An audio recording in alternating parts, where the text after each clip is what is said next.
Good morning students. आज हम बात कर रहे हैं बीएससी सेकेंड ईयर के जो हमारा टॉपिक था वेक्टर डिफरेंशिएशन, उसकी बात कर रहे हैं। वेक्टर डिफरेंशिएशन क्या होता है, वेक्टर डिफरेंशिएशन को किस प्रकार से हम रिप्रेजेंट करते हैं, वो हम पहले पढ़ चुके हैं। आज हम बात करते हैं प्रॉपर्टीज़ ऑफ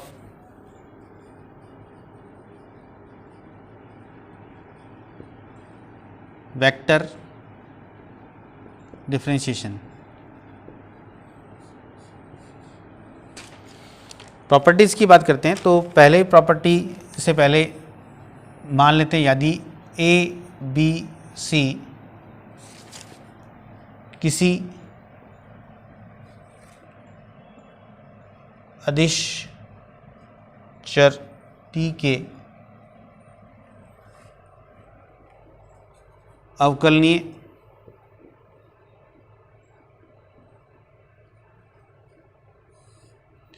सदिश फलन हो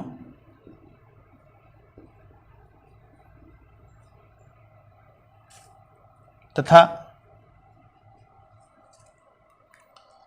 फाई टी का अदिश फलन हो,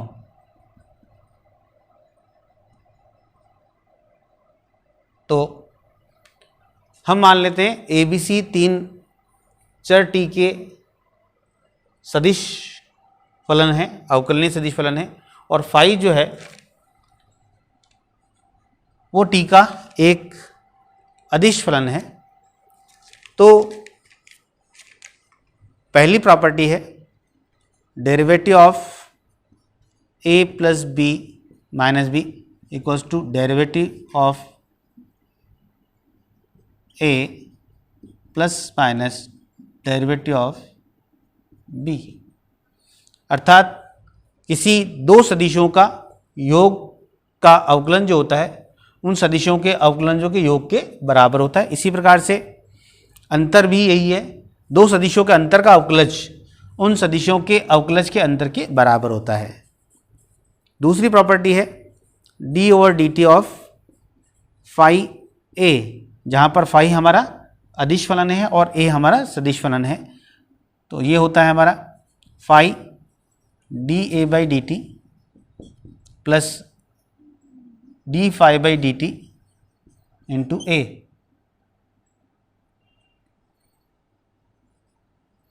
इसी तरह से तीसरी प्रॉपर्टी है derivative of dot product of two vectors, A और बी हमारे सदिश फलन है, इनका डॉट प्रोडक्ट है, तो it is D A upon D T dot B plus A dot D B by D T. तीसरी प्रॉपर्टी के बाद चौथी प्रॉपर्टी है हमारी cross product of two vectors A cross B, that is A D B by D T plus D A by D T cross B. इसी प्रकार से जो पांचवी प्रॉपर्टी है वो तीन सदिशों का अदिश गुणनफल ए बी सी, इसे हम लिख सकते हैं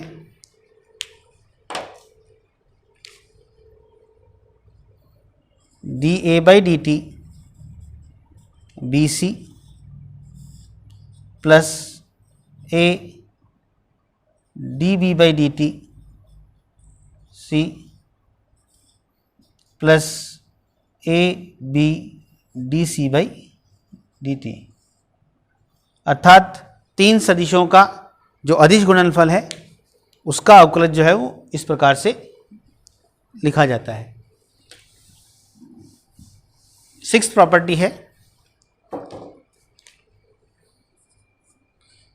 D over D T of A cross B cross C, that is D A by D T cross B cross C plus A cross D by D T cross C plus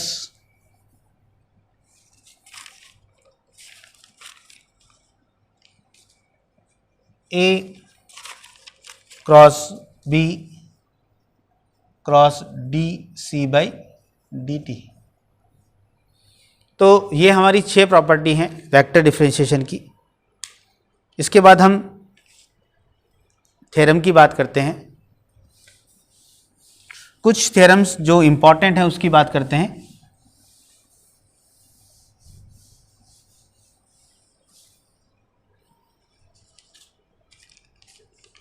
first theorem है, important theorem की बात कर रहे हैं हम।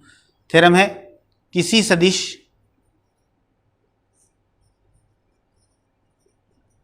A T, जहाँ पर T कोई चर है, के अचर होने का आवश्यक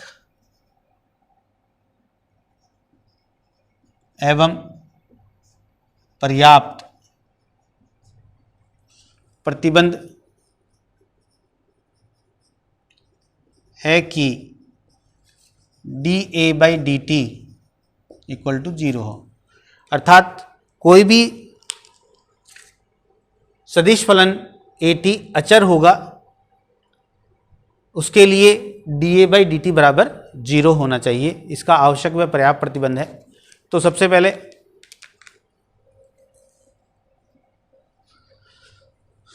प्रूफ की बात करते हैं इसके। तो पहले हम आवश्यक प्रतिबंध की बात करते हैं।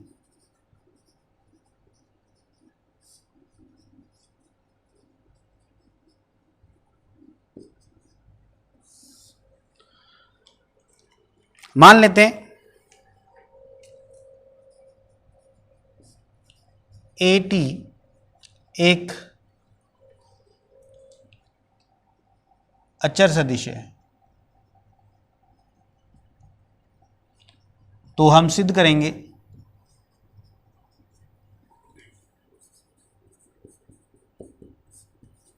कि D A by D T बराबर 0 है। तो सबसे पहले चूंकि ए टी अचर सदिश है, तो उसका परिमाण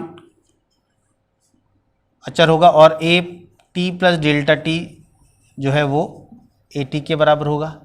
क्योंकि अचर सदिश ऐसा सदिश होता है जिसमें कोई भी चेंज करने पर वो पुनः वही रिजल्ट देता है। तो ए टी प्लस डेल्टा टी बराबर 0।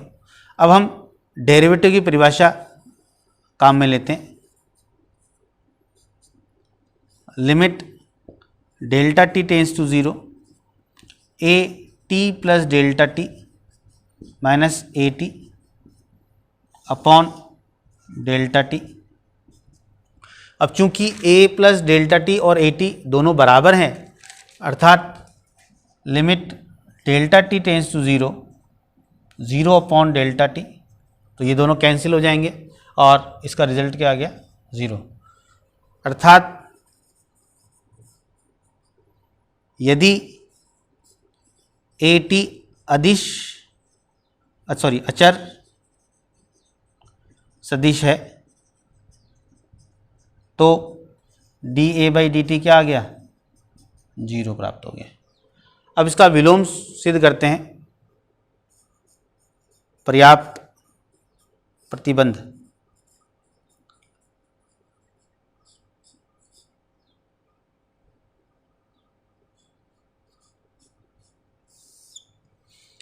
पर्याप्त प्रतिबंध के लिए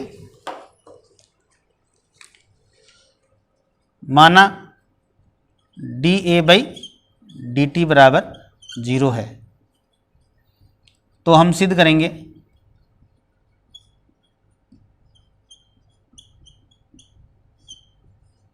कि ए टी एक अचर सदिश है।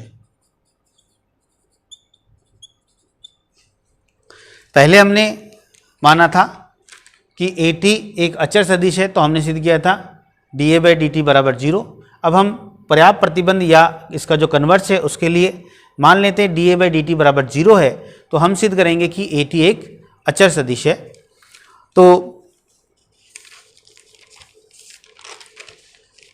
मान लेते हैं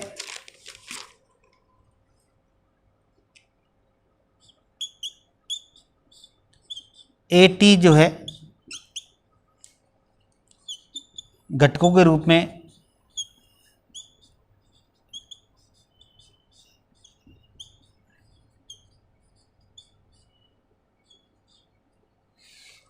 में ए टी जो है वो A1T I plus A2T J plus A3T K है।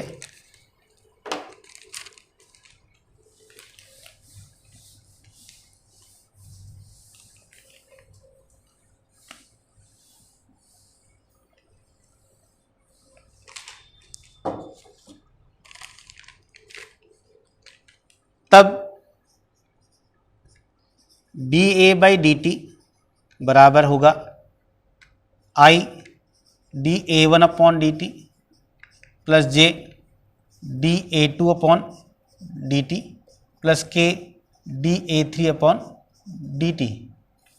अब चूंकि D A by D T बराबर क्या है, 0 है, it means I D A one upon D T plus J D A two upon D T plus K D A three upon D T बराबर 0।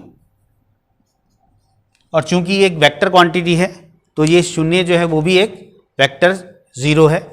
अब चूंकि हम जानते हैं दो वेक्टर जो हैं वो तभी इक्वल होते हैं जबकि उसके घटक इक्वल हों, तो D A one upon D T बराबर 0, D A two upon D T बराबर 0 और D A three upon D T बराबर 0। अर्थात A1, A2 और A3 अचर सदिश हैं। फलतः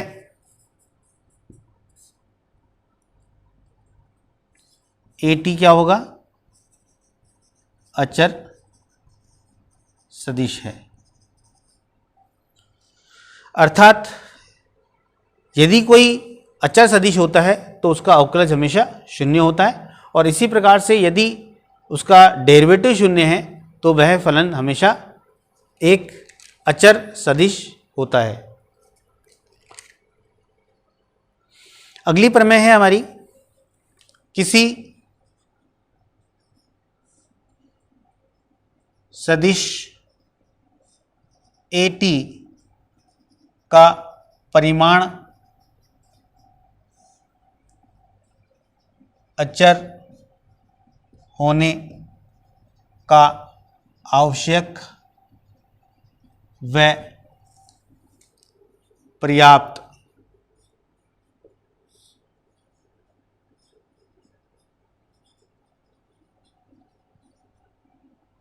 है A dot D A by D T बराबर 0 है।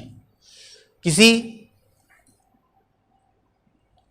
सदिश फलन AT का परिमाण अचर होने के लिए आवश्यक व पर्याप्त प्रतिबंध यह है कि A dot D A by D T बराबर 0, अर्थात उस सदिश का उसके अवकल गुणांक के साथ डॉट प्रोडक्ट जो है वो हमेशा 0 प्राप्त होता है।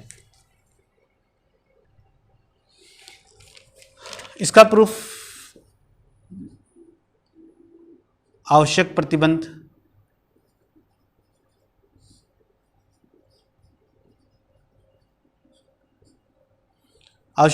की बात करते हैं।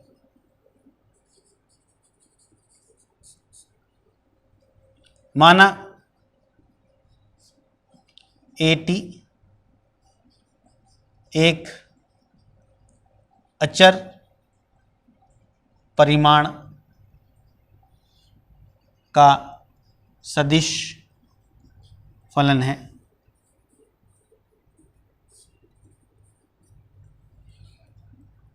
तो हम सिद्ध करेंगे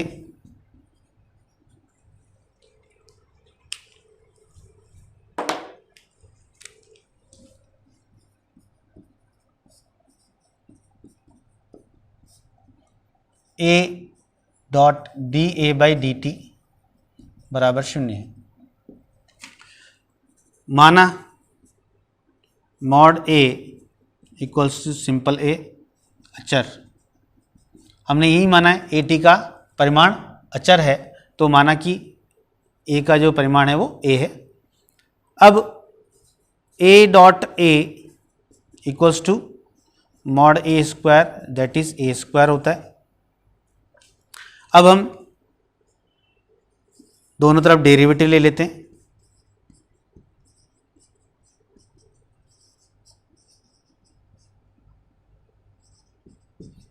तो हम जानते हैं कि किसी भी कांस्टेंट का डेरिवेटिव क्या होता है, 0, तो ये 0 हो गया। अब यहाँ से a dot D A by D T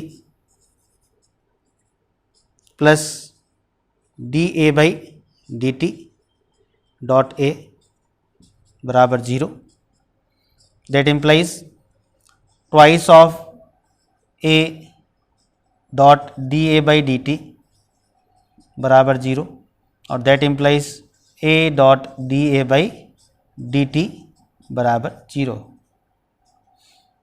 अर्थात यदि हमने a वेक्टर का परिमाण अचर मान लिया तो a dot D A by D T बराबर क्या आ गया, 0 आ गया।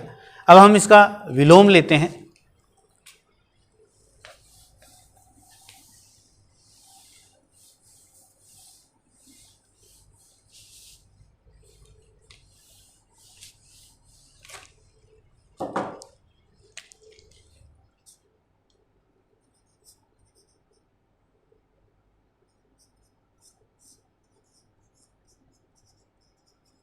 पर्याप्त प्रतिबंध की बात करते हैं। माना a dot D A by D T बराबर 0 है, तो हम सिद्ध करेंगे कि ए टी का परिमाण अचर है। हमने मान लिया कि a dot D A by D T बराबर 0 है, हम इसका सिद्ध करेंगे कि ए टी का परिमाण अचर है। तो इसके लिए a डॉट